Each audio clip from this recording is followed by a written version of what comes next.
ব্যস্ত জীবনের মধ্যে একদিন ছুটি পেয়েছেন আর ভাবছেন কোথায় যাওয়া যায়? আমি তো চললাম উত্তর কলকাতার মানিকতলায় গৌরীবাড়ির কাছে অবস্থিত পরেশনাথ মন্দির। এই মন্দিরটি প্রায় ১৫০ বছরের পুরানো, যা নির্মাণ করেছেন রাই বদ্রীনাথ বাহাদুর মকিব।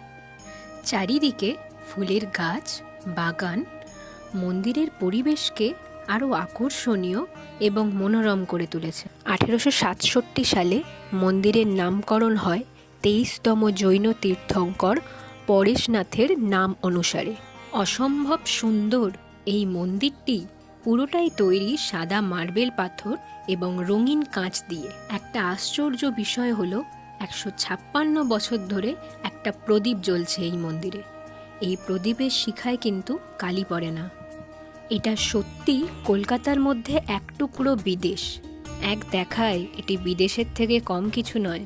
এত সুন্দর মন্দির। পাশে আরেকটি জৈন মন্দির ছিল, এটি অপূর্ব সুন্দর।